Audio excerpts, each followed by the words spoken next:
Hi everyone, Assalamu alaikum. So today the subject which we are discussing for O levels is Pakistan Studies and the subject code is 2059. So this subject basically is very lengthy, very lengthy. It's a mixture of two subjects which you have studied before, history and geography. And there are two papers. We will start with the paper patterns, then we will move towards the syllabus content. So there are two papers over here, paper 1 and paper 2. And these two papers are completely different, like completely different. You can say, when I was studying Pakistan studies, I used to consider these two papers as two different subjects.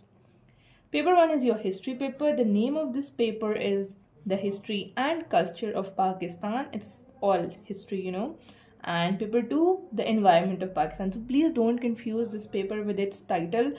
ये बहुत सारे बच्चे confuse हो जाते हैं कि environmental sciences से कोई इसका रिलेशन है या एनवायरमेंट का पेपर कैसे क्या पेपर होता है we haven't studied it before guys it's nothing it's just geography ये environment उन्होंने नाम रखा है. It should have been the geography of Pakistan or something related to geo. But anyways, title आपके पास the environment of Pakistan है, but it's all about geography. Simple geography. इसमें भी 80% चीज़ें होंगी जो आपने पहले पढ़ी हुई होंगी.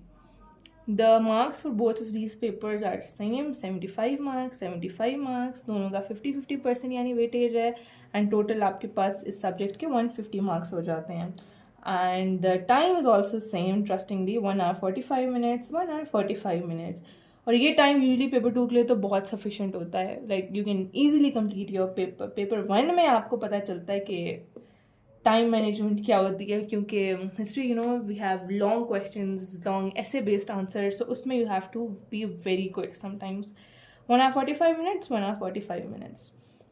अब इसमें क्वेश्चंस किस तरह के होते हैं. And guys basically one important thing, whenever you are studying, whatever subject you are studying, whichever chapter, whichever syllabus you are studying, make sure कि आप अपना year of paper अपने syllabus के साथ match करें. बहुत दफ़ा ऐसे होता है कि आपने पेपर देना है 2028 में for example, and you are studying the syllabus, you are doing the paper pattern, you following the paper pattern 2027 और 2026. सो प्लीज़ बहुत माइनर चेंजेस होती हैं, हर साल बिल्कुल पेपर चेंज नहीं कर जाते, but sometimes the changes are very significant. So make sure कि आपको आपका year of paper, the year in which you have to give the paper, वो पता हो और उसको आप मैच भी करें अपने सिलेबस और सिलेबस चेंजेस, सिलेबस कॉन्टेंट के साथ.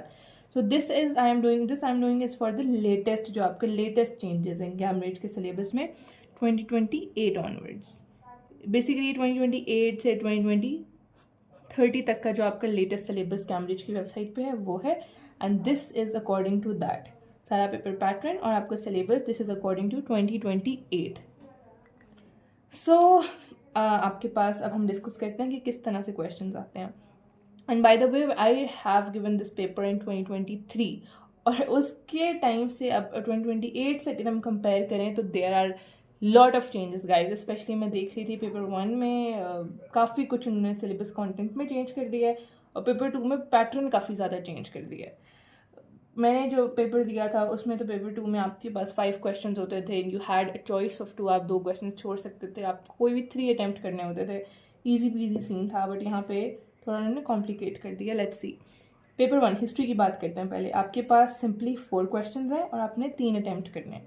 जैसे पेपर जियो के पेपर में पहले मेरे पास पेपर 2 में होता था कि 5 क्वेश्चन है, 3 अटैम्प्ट करने, वैसे हिस्ट्री में है 4 क्वेश्चन होंगे, इसके आगे सब डिविजन होंगे, ऑब्वियसली पार्ट्स होंगे, बट बेसिकली 4 क्वेश्चन हैं. हर क्वेश्चन आपके पास 25 मार्क का होगा और आपने 3 अटैम्प्ट करने हैं, एनी 3 ऑफ योर चॉइस.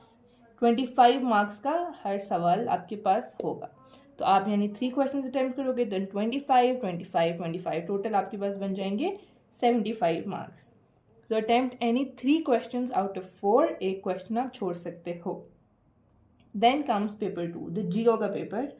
इसमें आपके पास अब थोड़ी सी कॉम्प्लिकेशन तो नहीं मैं कहूँगी, बस थोड़ा सा उन्होंने पैटर्न इसको इस तरह से कर दिया कि उन्होंने इसको डिवाइड कर दिया 2 सेक्शंस में, the section A and section B. Section A history की तरह ही है, जैसे हिस्ट्री में 4 क्वेश्चन से 3 अटैम्प्ट करने थे, इसमें आपके पास 3 क्वेश्चन हैं और आपने 2 अटैम्प्ट करने हैं. अगेन ये भी हर क्वेश्चन 25 मार्क्स का होगा. 3 क्वेश्चन हैं, आपके पास एक की चॉइस है, आप कोई 2 अटैम्प्ट करोगे तो 25 + 25 50 मार्क्स का सेक्शन ए हो जाएगा आपके पास। देन सेक्शन बी, इसमें एक ही सवाल होगा, वो कंपल्सरी होगा, वो भी 25 का होगा।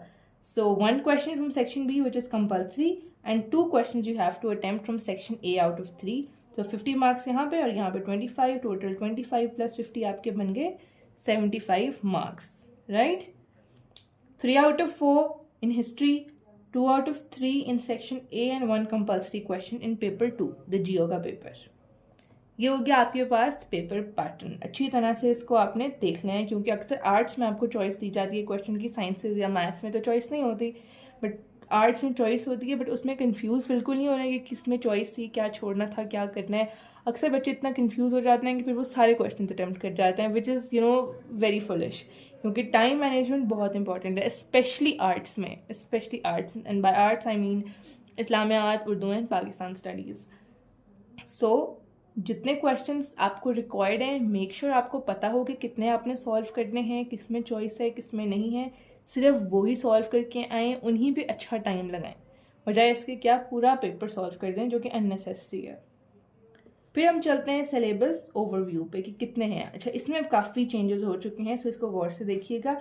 मेजर जिसे आप कहते हैं ना, मेजर चैप्टर्स, वो आपके पास हिस्ट्री की पहले हम बात कर रहे हैं, 4 हैं, 4 मेजर चैप्टर्स। इसमें आगे बहुत सारे टॉपिक्स हैं और देख के भी लग रहा होगा कि सिर्फ 4 चैप्टर्स हैं। मैंने ऑलरेडी इस सब्जेक्ट को बहुत लेंथी बोल दिया है। और साइंसेज में आप 18, 17, 15 इवन 19 बायो में चैप्टर्स हैं, आप देख के आए होंगे और इस टाइम आपको बहुत छोटे लग रहे होंगे, but guys trust me, this is lengthier than sciences. इन 4 चैप्टर्स में इतनी माइनर डिटेल्स आपको मिलेंगी, इतनी स्टोरीज आपको मिलेंगी, time line, dates, but please बिल्कुल परेशान नहीं होना, अच्छी तरह करेंगे। इन 4 चैप्टर्स पे ही फोकस करेंगे। 4 चैप्टर्स हैं मेकिंग ऑफ पाकिस्तान। 1857 जो आपकी हुई थी, हमारी ब्रिटिश वाली जो वॉर थी, वहाँ से लेके 1947 जब पाकिस्तान बना तब तक की आपकी हिस्ट्री, यानी कि प्री पाकिस्तान हिस्ट्री जिसको हम बोलते हैं, बिफोर इंडिपेंडेंस, उसकी स्टोरीज होंगी आपके पास firstly. Then secondly shaping of Pakistan since 1947, since 1947 यानी कि आफ्टर 1947, आफ्टर इंडिपेंडेंस की हिस्ट्री और उसकी स्टोरीज हैं। Then Pakistan and global community, इसमें आपका सारे फॉरेन रिलेशंस हैं, सारी फॉरेन पॉलिसीज़ हैं आपकी कि किस कंट्री के साथ कैसे रिलेशंस हैं, अच्छे हैं तो क्यों हैं, बुरे हैं तो क्यों हैं, और क्या क्या अग्रीमेंट्स आपके हुए हैं, कौन कौन सी ट्रीटीज़ आपने साइन की हुई हैं, it's about that. Then society and culture in Pakistan, that's a very new addition, ये पहले नहीं होता था और ये बहुत इंटरेस्टिंग होगा, क्योंकि पाकिस्तान के अंदर की चीज़ें, इसमें से तो बहुत सारी चीज़ें जो आपको डेली लाइफ से आप रिलेट कर पाओगे, आपको पता होगा। सो ये आई एम प्रिटी श्योर आसान होगा। इसमें ज़्यादा डेट्स नहीं होंगी, ज़्यादा इस तरह का स्टफ़ नहीं होगा कि जो आपको मेमोराइज़ करना पड़े, क्योंकि इसमें बहुत सारी चीज़ें जो आप नोटिस करते होगे, आपको पता होंगी चीज़ें, आपके फेस्टिवल्स, आपका कल्चर, आपकी language. So it's related to that, जो आप बचपन से चीज़ें पढ़ते, बोलते, सुनते, देखते आ रहे हो, it's about that. So this I am sure will be pretty easier than these. उसके बाद हम चलते हैं जियो पे, द एनवायरनमेंट ऑफ पाकिस्तान। इसमें आपके पास 3 मेजर चैप्टर्स हैं। अगेन लग रहा होगा बहुत छोटे हैं, बट छोटे नहीं, काफ़ी डिटेल्स होती हैं जियो में भी, but honestly Jio is very easy. I think history से तो बहुत ज़्यादा आसान होती है, क्योंकि जियो में बहुत सारी ऐसी चीज़ें हैं जो आपको समझ पता होती हैं, आपने पहले कहीं पढ़ी होती हैं, आपने जियोग्राफी सबने 6, 7, 8 में पढ़ी है, तब आपको पता होगा। बहुत सारी चीज़ें जो आपने साइंस में पहले पढ़ी होती हैं वो आपको पता होती हैं, लाइक बेसिकली इंडस्ट्रीज़ क्या हैं, पॉपुलेशन क्या है, पॉपुलेशन को कंट्रोल कैसे करते हैं, एग्रीकल्चर में क्या होता है, उसके क्या उसकी वेरिएशंस हैं, some things related to ecology, ये सब आपने पढ़ी होती हैं चीज़ें। सो जियो में मैं कहूँगी कि आपने 50% स्टफ पहले इजीली पढ़ा होगा, आपको याद भी होगा, इट्स ईजियर टू लर्न कुछ, क्योंकि इतना मेमोराइजेशन वाला स्टफ नहीं है। मे बी कुछ ऐसी इंडस्ट्रीज़, कुछ नेम्स हों जो आपको याद करना पड़े, उनकी लोकेशंस आपको थोड़ी बहुत याद करनी पड़े, बट जो एक बेसिक प्रोसेस है ना कि बिजनेस का क्या है, इंडस्ट्रीज़ का क्या है, पॉपुलेशन का क्या है, डिफॉरेस्टेशन हो जाए तो क्या करेंगे, पॉल्यूशन की क्या कॉजेज़ हैं, ये सब आपने पढ़ा हुआ है, बचपन से पढ़ते आ रहे हो। तो this is easier, very easy. इसमें हमारे पास क्या है, the natural environment of Pakistan, the people and places of Pakistan and developing the economy of Pakistan। Again इसके अंदर आपके पास environment of पाकिस्तान में आपके पास सारी वो आ जाएगी कि पाकिस्तान की geography, पाकिस्तान का लैंडस्केप कैसा है, ग्लेशियर्स हैं नहीं हैं, माउंटेन्स हैं, डेजर्ट्स हैं, इट्स अबाउट दैट। ठीक है, जो जो आपके पास कह लें कि आ जाएंगी, आपके पास आपके लैंड फॉर्म्स आ जाएंगे इसमें आपके पास।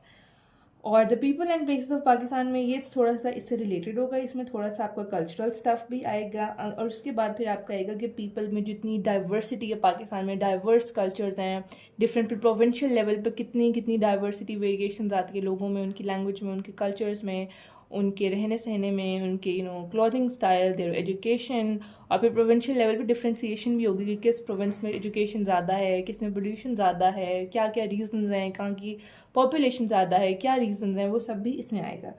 And then the developing the economy of Pakistan, it's all about industries के पाकिस्तान में कितनी इंडस्ट्रीज़ हैं, पाकिस्तान का बेसिक सर्वाइवल सोर्स क्या है, पाकिस्तान अगर एक एग्रीकल्चरल कंट्री है तो वो क्यों है, एग्रीकल्चर पे कैसे सर्वाइव कर रहा है, एग्रीकल्चर की क्या टेक्निक्स हैं, इसको आगे प्रमोट कैसे किया जा सकता है, बाकी जो इंडस्ट्रीज़ अगर कोई लैक कर रही हैं पाकिस्तान में उसके क्या सोल्यूशन है, टूरिज्म को कैसे प्रमोट कर सकते हैं.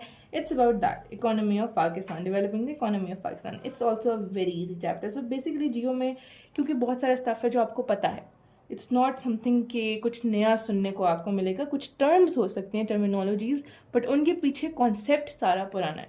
सो मेरे लिहाज से तो जितने भी one I will say subjects हैं, geo is one of the easiest subjects of O levels. History somewhat difficult है, तो पाकिस्तान स्टडीज़ ओवरऑल बच्चों को डिफ़िकल्ट लगता है, बट गाइज जियो इसमें कुछ भी नहीं है, कुछ भी नहीं है, वेरी इजी.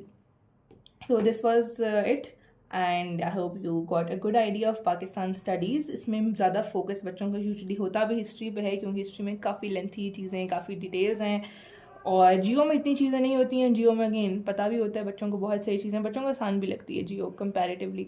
बस आपने जियो में पेपर का ख्याल रखना है, पेपर पैटर्न अच्छी तरह समझ के जाना है, एंड अगेन मेक श्योर आपको पता हो कि आप कौन से साल में पेपर दे रहे हो. ये 2028 ऑनवर्ड्स के हिसाब से मैंने आपको बताया है. अगर आप पेपर दे रहे हो नेक्स्ट ईयर विच इज़ 2027, तो आप प्लीज़ उसके जाके चेंजेस देखें कि उसमें क्या चेंजेस हैं. कैम्ब्रिज के आप वेबसाइट पर जाएंगे, you'll search with the subject with your code, और फिर वो आपको दे देंगे सारा कुछ. वो आपकी कैम्ब्रिज की ऑफिशियल वेबसाइट पे देखिएगा प्लीज़, उसमें वो आपको मेंशन करते हैं कि सिलेबस 2027, सिलेबस 2028, सिलेबस 2026. तो अपने सिलेबस जिस ईयर में पेपर आपने देना है, make sure you know that year, और फिर उसके अकॉर्डिंग क्या सिलेबस है, क्या सिलेबस कंटेंट है, क्या पेपर पैटर्न है, वेरी इंपॉर्टेंट, क्या पेपर पैटर्न है आपके ईयर के हिसाब से, you should be knowing that. और उसके हिसाब से आपने उसके कुछ स्पेसिमन पेपर्स आप ट्राई कर लें. I hope you know what are specimen papers, the example papers by Cambridge. So उसके हिसाब से आप एक आधे फुल लेंथ पेपर लाजमी अटैम्प्ट करके जाएँ, ताकि आपको पता हो कि आपने कितने क्वेश्चन अटैम्प्ट करने हैं. और बाकी तो आपको जो आप तैयारी कर लोगे, then you will know that what are your strengths, what are your weaknesses. जो स्ट्रेंथ एरियाज हैं उनको कोशिश करनी है कि उनके क्वेश्चंस अगर आए हैं तो वो अटैम्प्ट करो आप. और टाइम मैनेजमेंट का बहुत ज़्यादा इसमें ख्याल रखना पड़ता है, स्पेशली हिस्ट्री में, क्योंकि लेंथी क्वेश्चन होते हैं. आप जैसे जैसे अटैम्प्ट करोगे you will get the idea. और हमेशा पेपर जब आपने complete full length paper solve करना है, आपने टाइमर लगा के सॉल्व करना है. आर्ट्स में वैसे हर सब्जेक्ट में ही होता है, बट स्पेशली आर्ट्स में आपने टाइमर लगा के सॉल्व करना है, ताकि आपको आइडिया हो कि आपने पेपर 1 hour 45 minutes में कंप्लीट करना है. एंड व्हेन वी से 1 hour 45 minutes, तो आप घर में अगर पेपर प्रैक्टिस कर रहे हो, इवन स्कूल में कर रहे हो या अकेडमीज़ में कर रहे हो, तो आप मेक श्योर करो कि आपका पेपर 1 hour 30 minutes से कंप्लीट हो, क्योंकि 15 minutes एटलीस्ट आप रीचेकिंग के रखते हो. फिर पेपर में ऑब्वियसली एक पेपर का एग्जाम का प्रेशर अलग होता है, वहाँ पे आराम से 10-15 मिनट एक्स्ट्रा लग जाते हैं. सो 1 hour 30 minutes का टारगेट रखें आप, कि इसमें आपका पेपर कंप्लीट हो. और अच्छी तरह से आपको पता होना चाहिए कि कौन से क्वेश्चन मैंने अटैम्प्ट करने हैं, कौन से छोड़ने हैं, किस में चॉइस है, किस में नहीं है. और अपने ईयर के हिसाब से अपना सिलेबस ज़रूर देखें, अच्छी तरह से सिलेबस को गो थ्रू करें before you are preparing up for your exam. So yeah, so that was it from my side. I hope you got a good idea of Pakistan studies, paper pattern, and it was a very brief review of the syllabus content. And yeah, that was it. Thank you so much for watching.